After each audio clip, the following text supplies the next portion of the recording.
Bonjour à toutes et à tous et bienvenue pour notre nouvelle émission Rabbin dans la Cité, aujourd'hui consacrée à un sujet ô combien d'actualité, smartphone et garder ses yeux, le défi de la génération. Alors que, il y a environ 10 ans, une personne sur 10 environ était équipée d'un smartphone. Aujourd'hui, en France, 3 Français sur 4 sont équipés d'un smartphone. Cette révolution silencieuse finalement qui est arrivée dans nos poches est bien compréhensible, tant le smartphone offre une connectivité sans limite de temps, sans limite d'espace, à tout un lot de services, météo, banque, messages, envoi de photos, email, et même aujourd'hui, Baruch Hashem, Torah. Pour autant, le smartphone interroge nos pratiques religieuses et peut perturber aussi nos relations quotidiennes. Shalom Bayit, éducation, parfois problème de Bitul Torah, d'annulation du temps d'étude de la Torah.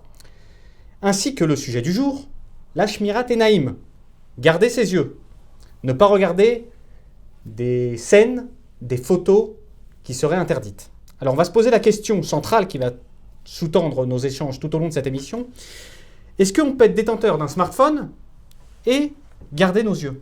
Alors pour répondre à ces questions, j'ai le plaisir d'avoir à mes côtés Rav Yaakov Sitruk. Bonsoir Rav. Bonsoir.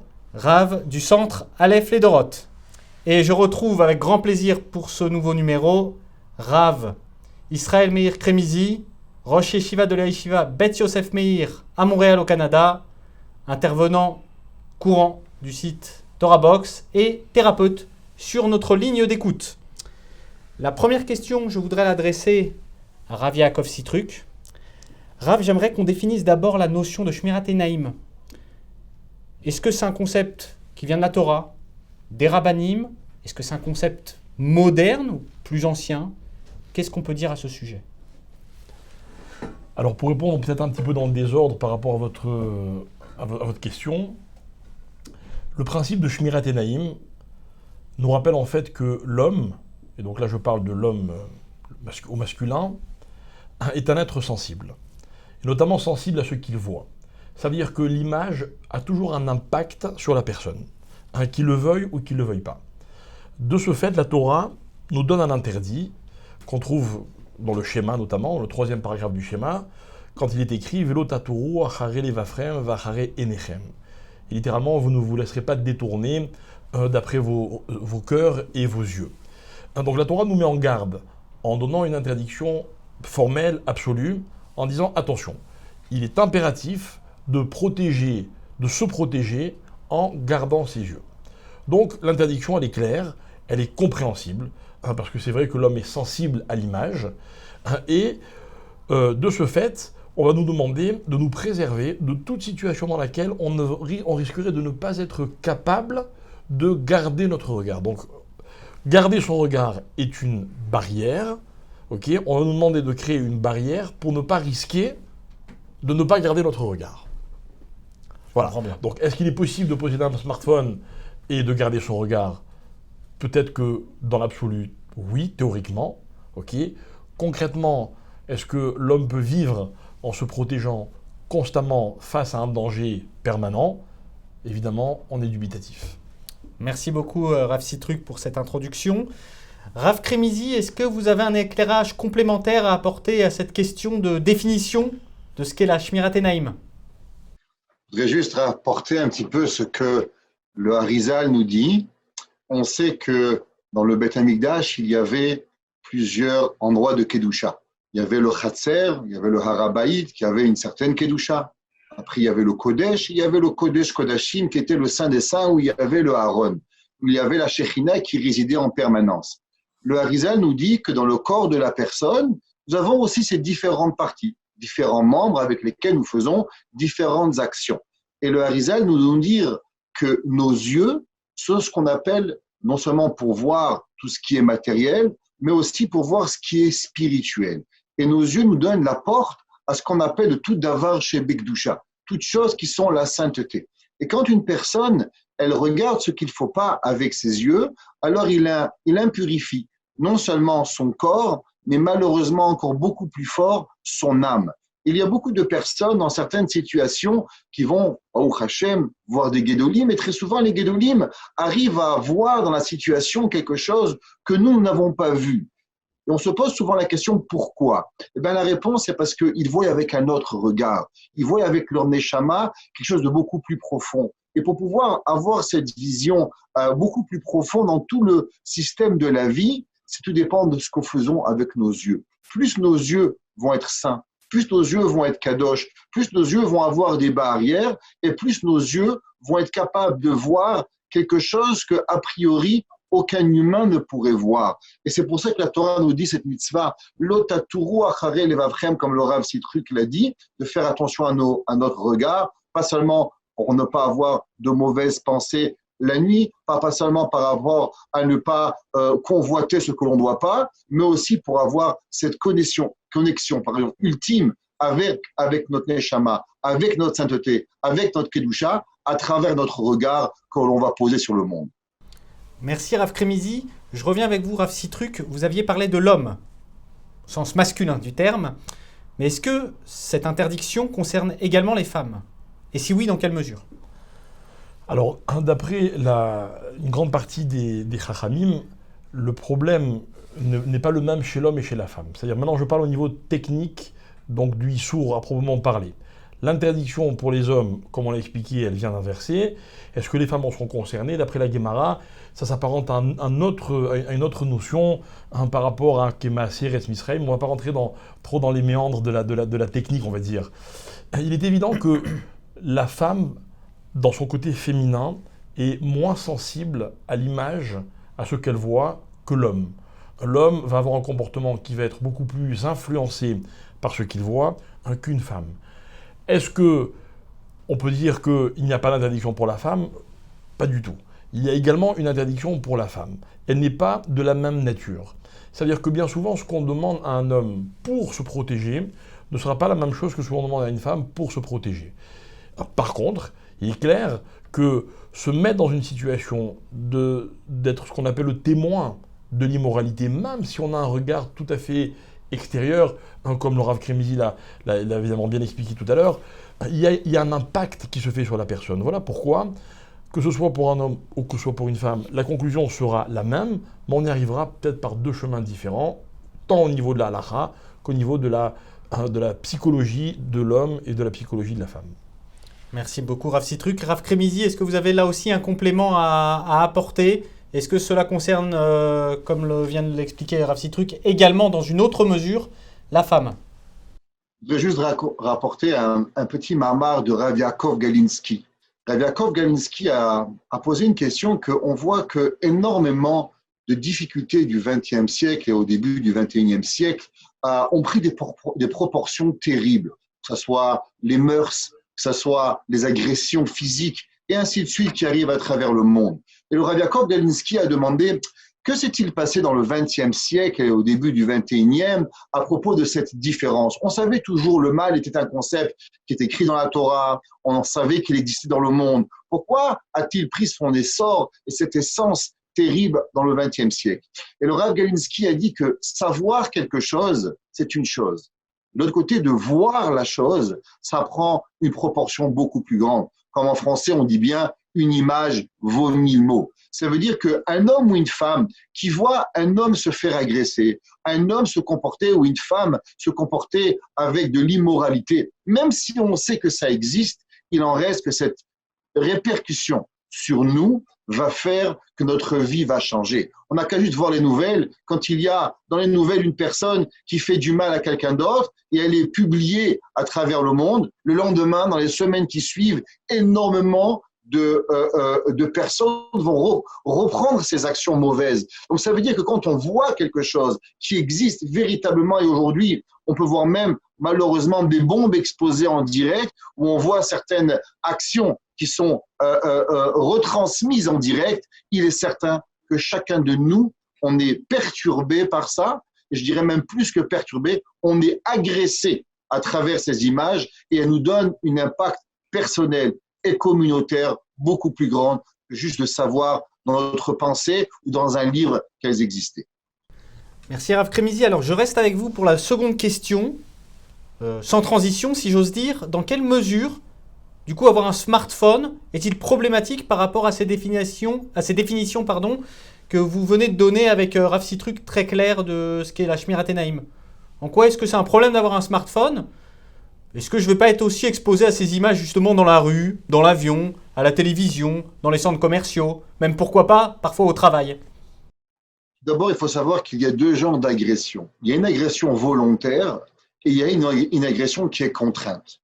Une personne qui marche dans la rue pour aller faire ses courses et qu'il perçoit quelque chose qu'il ne doit pas aller voir, alors il a été contraint de voir cette image négative. Une personne qui marche dans la rue et qui voit X, Y, Z qui n'est pas correct, malheureusement, il n'a pas choisi d'aller et de voir cette image. Quand on voit et qu'on appuie sur un bouton, quand on regarde un film, quand on regarde une image qui est mauvaise, et j'ai fait cette action moi-même d'aller voir l'action, je n'ai pas seulement vu, mais j'ai observé. Un de nos grands maîtres qui a écrit un livre qui s'appelle le Kavayachar, il demande une question, il demande comment c'est possible il y a certaines brachot que l'on peut faire, par exemple, quand on voit certaines personnes, et il demande, mais pourtant, la Torah nous interdit de voir. Par exemple, si je verrai une naine, une femme naine, j'ai une bracha à faire, Baruch Meshanet Aberiot. Quand je verrai certaines choses, j'ai différentes brachot, mais pourtant, il m'est interdit. Et le Kavayachar nous dit que quand j'observe ou quand je regarde, c'est pas pareil. Quand je passe dans la rue, je fais mes courses, je vais au travail, je fais quelque chose, je suis agressé par une vision contre mon gré, à une toute différente définition que quand je me mets devant un écran, quand j'ouvre ma télévision, quand j'ouvre mon film et que je regarde et que, avec ma conscience, je vais observer, regarder, analyser, prendre du temps à regarder, il est certain que l'image va avoir un beaucoup plus fort impact sur moi que quelque chose que j'ai perçu un petit peu contre mon gré ou contre ma volonté de vouloir la regarder. Merci Rav Kremizi. Alors Rav Citruc, je vais vous laisser à votre tour compléter sur cette notion. Quel est le problème d'avoir un smartphone à partir du moment, effectivement, comme expliquait aussi Rav Kremizi, mais à partir du moment où... Alors ce que dit Rav Kremizi est extrêmement précis. C'est vrai qu'il y a une différence entre être actif et être passif. Donc là-dessus, évidemment, c'est un fait qui est indiscutable. Mais, si je peux me permettre, c'est peut-être ce qui va représenter le plus grand danger. Je m'explique. Quand vous confiez un smartphone à quelqu'un, il va vous dire, bon, je suis agressé dans la rue par des images que je n'ai pas choisi de regarder, et puis j'en suis victime, d'accord, comme le dit Rav Kremizi, je constate. Mais jamais, se dira-t-il, j'irai moi-même chercher ces images-là. Donc on pourrait se considérer comme, j'allais dire, en sécurité, parce qu'une personne ne va pas sciemment décider en amont qu'un jour elle est capable de faire telle ou telle démarche. C'est là que se trouve le danger. Pourquoi ? Parce que le smartphone, n'oublions pas, que c'est aussi un univers dans lequel malheureusement, on a tendance à s'immerger, à s'enfermer. Vous remarquerez que la plupart des personnes gardent jalousement leur téléphone et seront très gênés qu'on puisse fouiller dans ce qui se passe, dans ce qu'ils ont vu, dans ce qu'ils ont reçu comme message. C'est-à-dire qu'aujourd'hui, le smartphone, c'est devenu un univers, j'ai envie de dire, intime, privé. L'implication que ça a dans notre sujet, c'est que quand quelqu'un va regarder sur un smartphone ce qu'il a envie de regarder, il est tout seul. Il est isolé du monde. Et comme le dit la Gemara, qui est un tzaddik, celui qui est capable d'être dans une grande ville, c'est-à-dire qu'il est complètement anonyme, personne ne le reconnaît, et pourtant il ne va pas fauter. La Gemara a très bien compris que psychologiquement, quand quelqu'un se sent isolé du monde, anonyme, il se croit capable, il pourrait faire n'importe quoi. Et c'est là que le smartphone est un danger. Le smartphone provoque un certain isolement. Il y a des rabbinim, je crois que c'est le Rabben Chetrit ou d'autres qui disent de façon très intelligente, ils disent qu'il faudrait ne pas faire yichoud, c'est-à-dire s'isoler avec son smartphone. Pourquoi ? Parce qu'il y a une véritable intimité entre le smartphone et son détenteur. Voilà pourquoi c'est dangereux.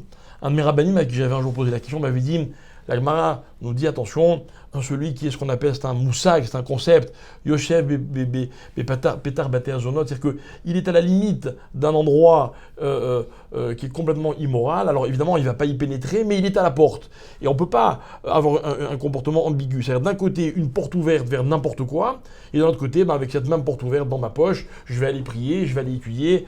Pourquoi ? Parce que ce danger, il est réel, il existe toujours. Et cet isolement et cette intimité qui me donne le sentiment que je suis coupé du monde, que je suis seul avec moi-même, c'est un risque que malheureusement, les Chachamim nous appellent à ne pas courir.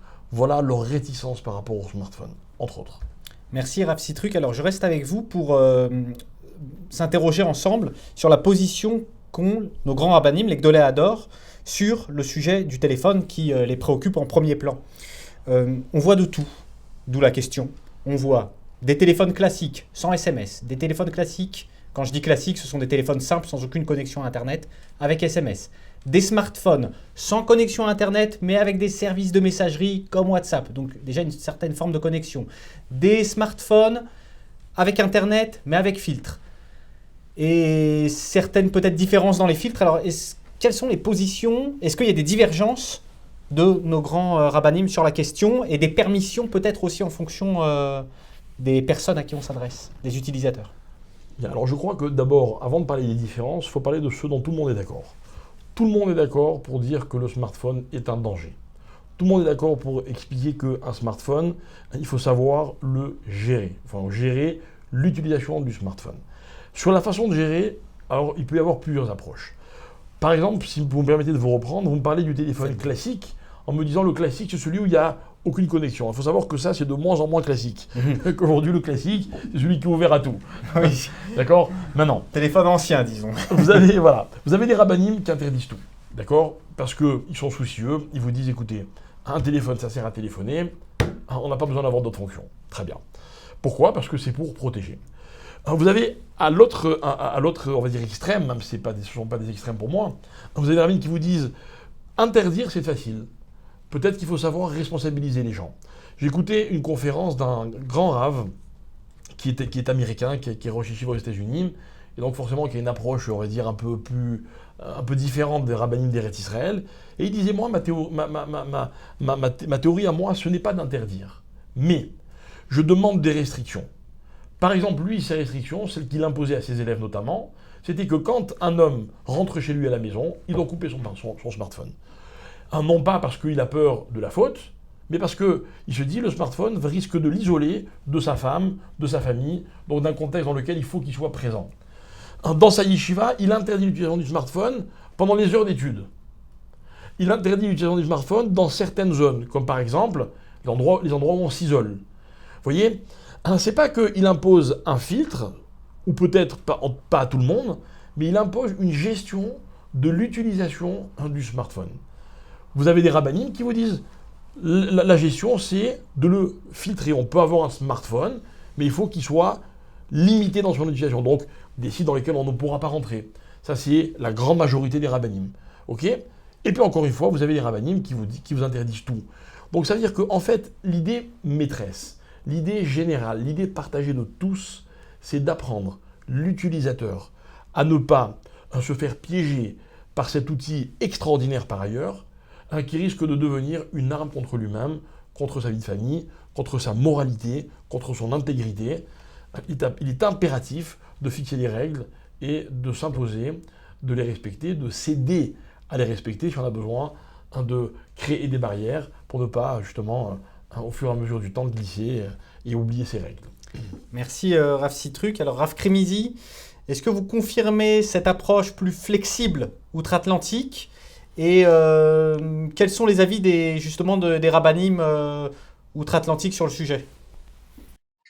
D'abord, je voudrais dire que, comme le Rav Sitruk l'a dit, il y a une approche totalement différente entre l'Amérique et l'Amérique du Nord et on va dire Israël et la France. Le Rav Pal, un des grands rabbinim, quand les ordinateurs sont sortis, les rabbinim ont commencé à avoir peur de l'Internet et ils ont tout dit, il faut l'interdire. Le Rav Pal a dit, on ne pourra jamais combattre l'Internet. Il va falloir nous apprendre à l'amadouer et à apprendre à le connaître pour pouvoir le canaliser. le Rav Pam, pas Pal, mais le Rav Pam, c'est lui qui disait en l'an 2000 que si Chachamim avait été là au moment où l'Internet serait sorti, qu'ils auraient donné le Issour Yichoud et interdiction d'avoir un homme seul avec un ordinateur. Il y a eu quelques années un grand rassemblement en Amérique, ce qu'on appelle le City Field. C'est un des plus grands centres où des milliers de Juifs se sont réunis en Amérique pour pouvoir parler de cette problématique de cellulaire et de smartphone. Tout le monde était sûr que les rabbinim allaient venir en Amérique et, comme en Israël, interdire tout accès au smartphone. À la grande surprise, que ce soit les Rosh HaYeshiva de l'Écoud, que ce soit le Mashgiach de l'Écoud, l'ancien Mashgiach de Getzed, tous les rabbinim américains ont dit quelque chose que personne ne s'attendait. À la place de nous interdire le smartphone, parce qu'ils ont compris qu'en Amérique, c'est quasi impossible de pouvoir l'interdire, mais ils ont demandé à tout le monde d'avoir des filtres. Ça veut dire que je pense qu'il faut savoir où l'on vit. Aujourd'hui, en Amérique, c'est quasi impossible, par exemple, d'obtenir une facture papier. Aujourd'hui, si vous voulez obtenir une facture de téléphone papier, ça vous coûte $10. Vous devez avoir accès à un email. Vous voulez avoir un billet d'avion, il n'y a plus de billet d'avion papier. Tout se passe électroniquement. Donc, je pense qu'il faut aussi vivre avec son temps. Et je pense que c'est pour ça qu'on a une différence entre les rabbinim israéliens et les rabbinim en Amérique. Les rabbinim en Israël ont décidé, par rapport à ce qu'ils vivent et la façon comment ça se passe en Israël, d'interdire totalement le smartphone et son accès. En Amérique, l'approche a été totalement différente d'avoir un accès restreint avec un filtre. Je voudrais juste rajouter quelque chose, que quand les smartphones sont sortis, les rabbinim nous ont dit que c'est un danger total et personne n'a véritablement compris. Il faut savoir qu'au Vermont, il y a une loi qui va passer aujourd'hui, qui a été demandée par les gouverneurs du Vermont, d'interdire l'accès à tout enfant de moins de 21 ans, accès à un smartphone. Ça veut dire qu'on est passé en l'an 2000 où on voulait vous donner les téléphones à chaque enfant en pensant qu'on allait sauver l'humanité. Aujourd'hui, on a des gouverneurs et des gouvernements qui veulent interdire l'accès aux enfants, aux mineurs de moins de 21 ans. Je ne sais pas si vous comprenez l'évolution qui s'est passée. Ça veut dire que la population mondiale comprend qu'il y a véritablement un danger avec cet outil, qu'il faut véritablement apprendre à connaître, canaliser et à s'éduquer, comme disait le Rav Sitruk, par rapport à cet outil. Merci Rav Kremizi. Je reste avec vous maintenant pour donner des clés et des réponses aux parents et aux jeunes qui nous regardent. Le défi à relever semble immense. Comment faire aujourd'hui? On est en 2020. Des familles qui nous regardent, peut-être actuellement, Ezrat Hashem, prennent conscience des problématiques posées par le smartphone avec le rapport actif-passif que vous avez tous deux très bien défini. Qu'est-ce qu'on leur dit à ces familles? Filtrer les smartphones, arrêter les smartphones, repasser au téléphone. Alors pas classique, vous avez raison, Rav Sitruk, mais ancien, sans connexion, et on utilise Internet dans un cadre bien défini. Comment gérer ça? Peut-être vous aussi, Rav Kremizi, thérapeute sur notre ligne d'écoute, vous avez été confronté à des cas. Alors est-ce que vous pouvez nous donner des clés et à nos spectateurs, à nos fidèles, à nos internautes, donner des clés de compréhension et d'action? Tout d'abord, je voudrais dire que même si on met certains filtres, par exemple, on peut avoir, on va dire, TorahBox. On va prendre un site qui est 100% cachère.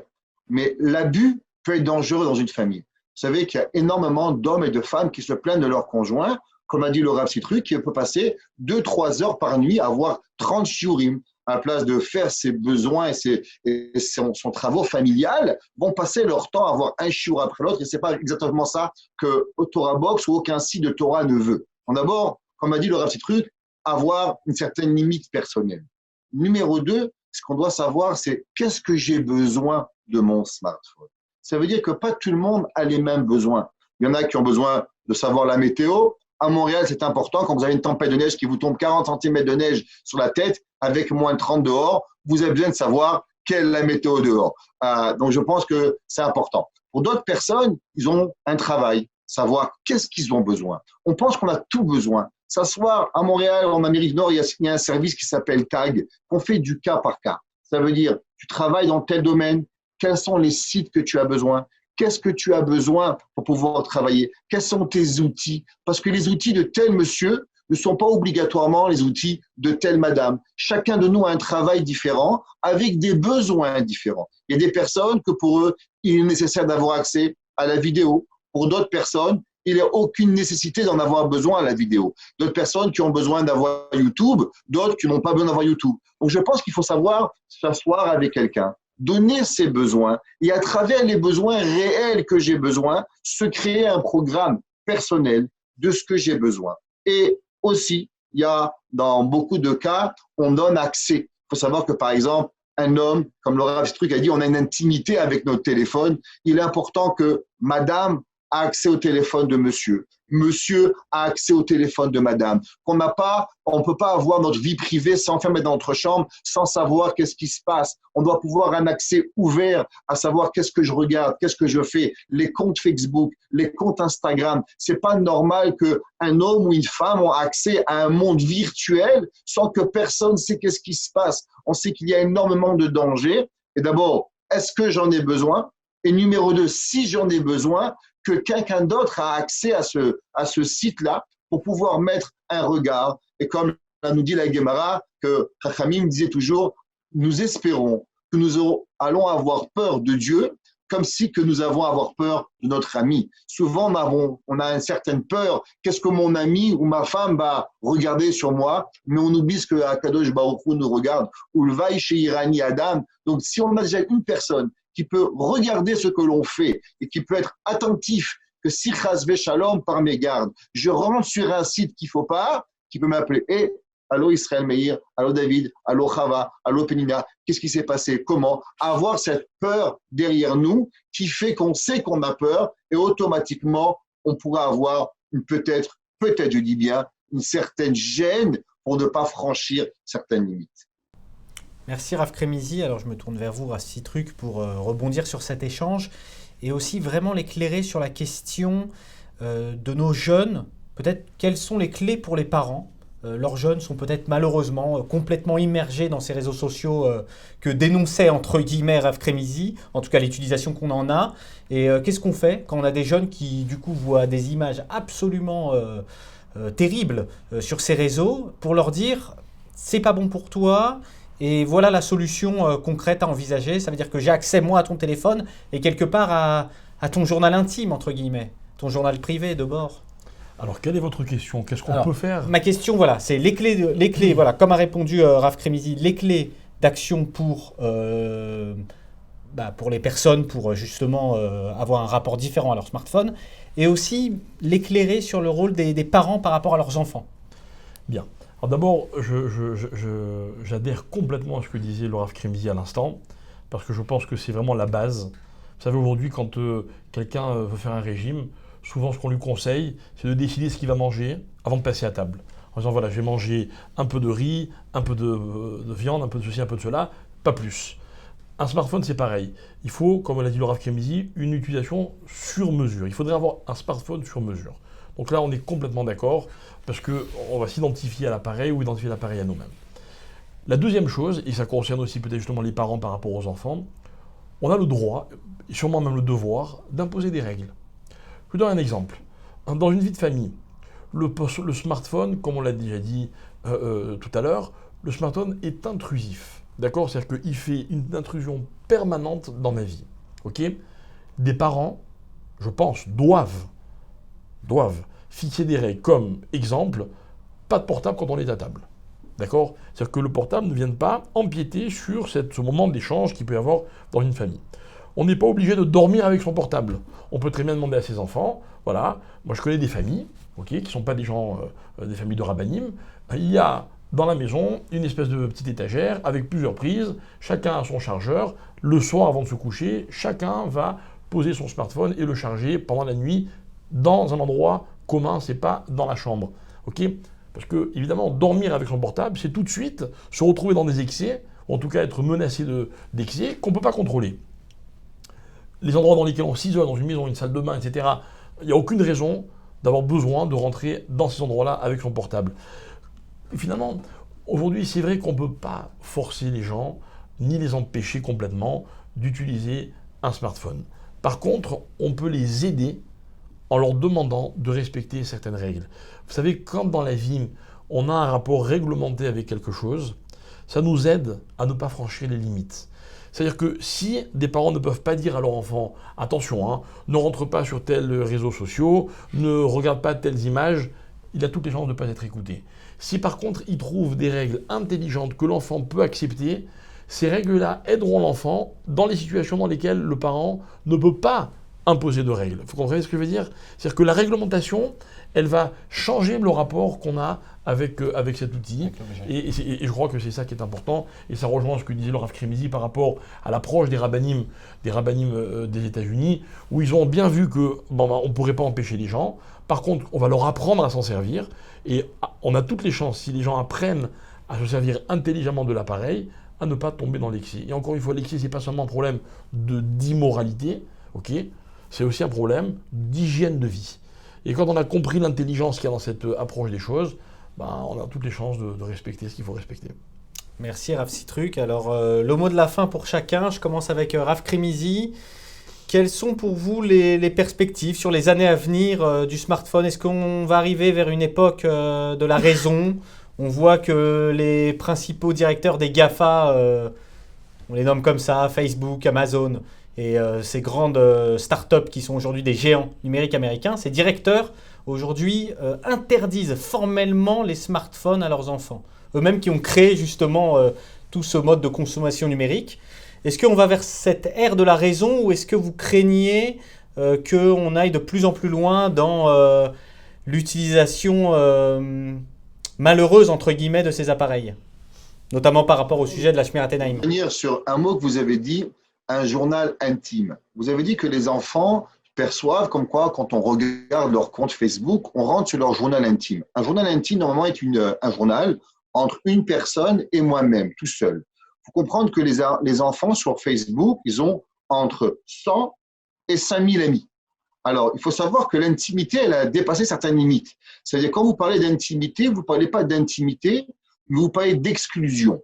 Ça veut dire que les gens veulent exclure certaines personnes, mais on n'est plus dans l'intimité du tout. Si j'ai 5000 amis qui me voient en maillot, je suis plus dans l'intimité. Si je suis en train d'embrasser mon copain ou ma copine et je poste ma photo sur Instagram, donc je n'ai plus d'intimité. Donc d'abord, il faut que les enfants comprennent que c'est pas voler leur intimité à partir du moment où tu l'as rendue publique devant des milliers de personnes. Il n'y a plus d'intimité ici. Ici, on parle de sécurité. Ce que je pense, c'est que beaucoup de parents, tout d'abord, n'ont aucune notion du danger que les smartphones et les comptes sociaux et les réseaux sociaux apportent à leur famille. Donc d'abord, je pense qu'il est nécessaire pour chaque parent de faire de l'éducation, s'éduquer soi-même des dangers que nos enfants vont interagir à travers tout ce milieu virtuel. Beaucoup de parents qui ont 40, 50 ans n'ont pas grandi avec les réseaux sociaux, Baruch Hashem, et donc leur tête ne fonctionne pas véritablement comme leurs enfants. Donc tout d'abord, je pense qu'il faut que les parents vont apprendre, ils vont s'éduquer eux-mêmes.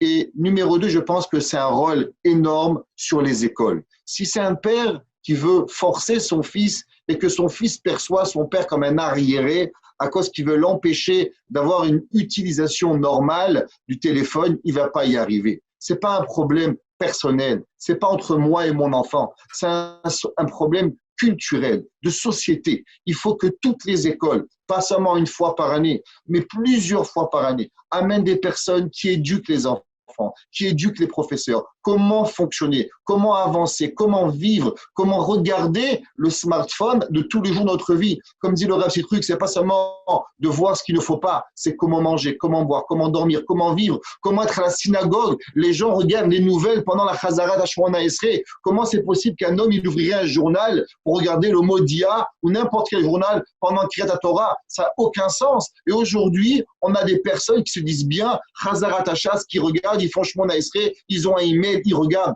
On a perdu de l'éducation. Et je pense qu'aujourd'hui, ça doit faire partie, de la même façon qu'on a des cours de Torah, on a des cours de Gemara, on a des cours de civisme. Quand j'étais petit, on avait un cours d'éducation civique. Je pense qu'on devrait avoir éducation cellulaire. Éducation vie 21e siècle. Ça doit faire partie de toutes les écoles à plusieurs fois par année. Que ce soit les parents apprendre les problématiques et surtout les enfants à l'école, en société, que l'école fait de l'éducation pour ces jeunes étudiants qui vont devenir un jour des parents. Et si on ne les éduque pas, alors malheureusement, ils n'auront jamais été éduqués à vivre une vie normale, saine, polie et constructive pour leur futur. Merci Rav Kremizi. Le mot de la fin pour vous, Rav Citruc, sur cette question épineuse. Alors toujours en accord avec ce que dit le Rav Kremizi, j'adhère complètement. Mais par contre, quand vous parlez des grands manias de l'industrie technologique, oui, permettez-moi une réserve. Je m'élève contre cette hypocrisie. D'accord ? Ces mêmes personnes qui veulent protéger leurs enfants, c'est tout à leur honneur, ont tout intérêt à nous pousser, nous les consommateurs, à une utilisation abusive de la technologie. Donc c'est pas d'eux que viendra la délivrance, comme dit les Chachamim. Ok. Par contre, de nouveau, je ferai référence au Rabbanim. La vérité formulée par les Rabbanim, c'est toujours imposé. Ça prend 1 an, ça prend 10 ans, ça prend plus que ça, mais un jour elle s'impose. Elle s'impose parce qu'il y a dans leurs propos, justement, à la différence de ce qu'on vient de citer, il n'y a aucun intérêt. Il y a juste une vérité qu'on veut enseigner. La vérité qu'on veut enseigner, c'est qu'il faut savoir gérer. C'est un outil extraordinaire. La technologie a changé le monde, c'est un fait. Comme l'a dit le Rav Kremizi, on ne peut pas ne pas vivre avec son temps. Okay ? Mais, je reprends l'exemple magnifique qu'a cité le Rav, cette loi qu'on veut faire passer dans le Vermont, j'aimerais bien qu'elle passe dans beaucoup d'autres pays. Okay ? La société commence à réaliser qu'elle est obligée de rééduquer les gens. L'idée de Rav Kremizi est tout à fait à retenir. Il faudrait créer un système éducatif, adapter le système éducatif pour créer justement des cellules de réflexion, mais par les enfants. Inviter les enfants à réfléchir. Aujourd'hui, peut-être que le smartphone est une nouveauté qui crée une espèce de... Il y a une émulation. Peut-être que les générations futures, du fait qu'elles seront nées avec ça, elles sauront prendre un peu de recul. C'est le vœu que je fais, c'est l'espoir qu'on peut formuler. Maintenant, encore une fois, la Torah, les Chachamim ont toujours la vision vraie des choses, l'intérêt de la personne uniquement, et espérons que les hommes aient la clairvoyance et la lucidité de comprendre le message de nos rabbinim. Rav Citruc, Rav Kremizi, merci beaucoup de votre participation à cette émission. Si vous avez des commentaires, si vous souhaitez réagir, poser des questions à nos rabbinim, n'hésitez pas à commenter cette vidéo. Merci à vous. Les éditions Torah Box, c'est des dizaines et des dizaines de livres pour les petits comme les plus grands, sur tous les sujets de la vie juive et abordés de manière accessible à tous. Paracha, histoire pour les enfants, construction personnelle, couple, Shabbat, fête juive, biographie. Chaque mois, c'est 2 nouveaux livres édités, vendus au prix les moins chers du marché et livrés partout dans le monde. Il vous suffit de les commander sur le site Torah Box à tout moment, pour les offrir à votre communauté, à vos proches ou pour renforcer vos connaissances avant les fêtes. Les éditions Torah Box, des livres sur mesure pour vous.